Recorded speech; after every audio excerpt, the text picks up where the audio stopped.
اعوذ باللہ من الشیطان الرجیم بسم اللہ الرحمن الرحیم۔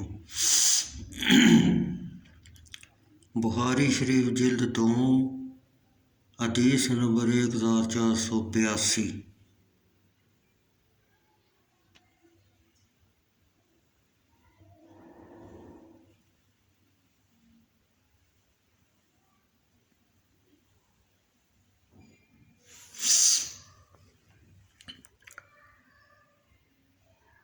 ابو بردہ عامر بن ابو شہری اشری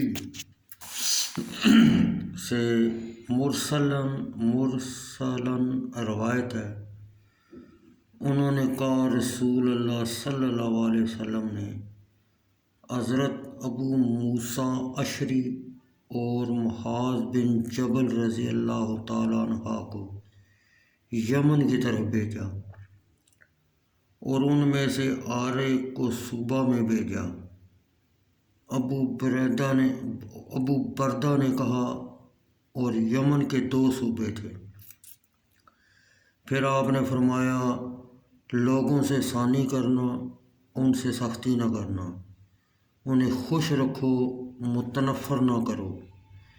ان دونوں میں سے ہر ایک اپنے عمل کی جگہ چلے گی۔ اوپر کی جانب ادنی کی طرف کا صوبہ حضرت معاذ کا تھا اور نچلی طرف کا صوبہ حضرت ابو موسیٰ اشری رضی اللہ تعالیٰ عنہ کا۔ ابو بردہ نے کہا ان میں سے جب ہر ایک اپنی سرزمین میں سیر کرتا جو اس کے ساتھی کے قریب ہوتی، اس کی زیارت کے ساتھ ساتھ تجدید عہد کرتا اور سلام کہتا۔ حضرت معاذ بن جبل رضی اللہ تعالیٰ عنہ اپنی سرزمین میں سیر کر رہے تھے جو ان کے ساتھی حضرت ابو موسیٰ اشری رضی اللہ تعالیٰ عنہ کے قریب تھی، تو اپنے خچر پر سیر کرتے ہوئے حضرت ابو موسیٰ اشری رضی اللہ تعالیٰ عنہ تک پہنچے۔ ان کو بیٹھے ہوئے دیکھا اور ان کے پاس لوگوں کا ایک اجتماع ہے اور ان کے پاس ایک یہودی شخص تھا جس کے دونوں ہاتھ گردن سے باندھے ہوئے تھے۔ حضرت معاذ بن جبل رضی اللہ تعالیٰ عنہ نے ان سے کہا اے عبداللہ بن قیس، یہ کون سی چیز ہے؟ عبداللہ بن قیس نے کہا یہ ایک یہودی شخص ہے جو مرتد ہو گیا ہے۔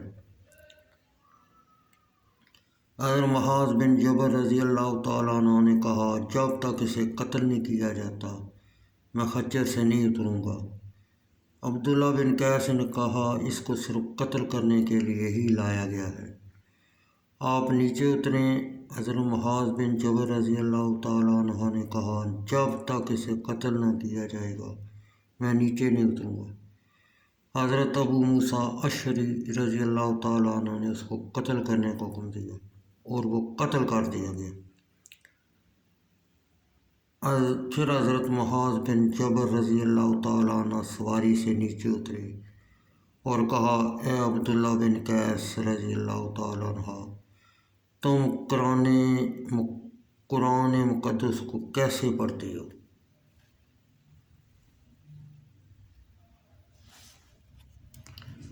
تو انہوں نے جواب دیا میں ٹھہر ٹھہر کر پڑھتا ہوں، یعنی کچھ دیر پڑھ لیا پھر آرام کر لیا پھر پڑھ لیا۔ حضرت ابو موسیٰ اشری رضی اللہ تعالیٰ عنہ نے کہا اے معاذ بن جبل رضی اللہ تعالیٰ عنہ، تم قرآن کیسے پڑھتے ہو؟ حضرت معاذ بن جبل رضی اللہ تعالیٰ عنہ نے کہا میں اول رات سوتا ہوں پھر اٹھتا ہوں، حالانکہ میں نے نیند کا اپنا حصہ پورا کر لیا ہوتا ہے۔ حضرت معاذ بن جبل رضی اللہ تعالیٰ عنہ رات کو حصوں میں تقسیم کرتے، ایک حصہ نیند کے لیے، ایک حصہ قرآن کے لیے اور ایک حصہ قیام کے لیے۔ اس کے بعد میں قرآن پڑھتا ہوں جو اللہ عز و جل نے میرے مقدر کیا ہے۔ میں اپنی نیند میں ثواب طلب کرتا ہوں جیسے رات کے قیام میں ثواب طلب کرتا ہوں، یعنی وہ راحت میں ایسے ہی ثواب کو طلب کرتے جیسے وہ مشقت میں ثواب طلب کرتے، کیونکہ آرام جب اس سے ارادہ عبادت پر آنت کا ہو تو راحت بھی ثواب ہے۔